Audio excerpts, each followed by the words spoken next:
No investigations pod dhi nyime. Nyakwar mgajonko pogre gi manatiri weche matimre kaunti ma Mombasa. Sirikal kaunti ma Mombasa koro wacho ni nenore ni dhi chuno mar mondo migiti kod doho.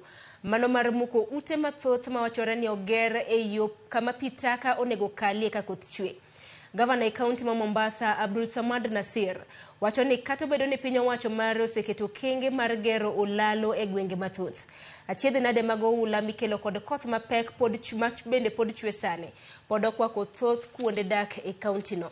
Abdul Samad koro wacho ni dhi chune mar mondo mioti kod doho e rakruok kod jopesa mogero ute mag nyadhi masani odino yore kama nego kalie. Apeni mathoth e Mombasa bende odinore kaluore kod koth mapek. It is either we go through a court process of telling the multi-million investments of Upande or Links Road, demolish everything down. That is one option.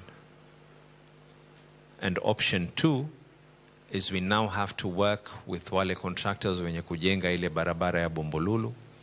But even as they're doing that, as a stopgap measure, the county government has already dug huge soak pits, and even as we're doing that, mvua kila ikitulia, we're sending in a water evacuation.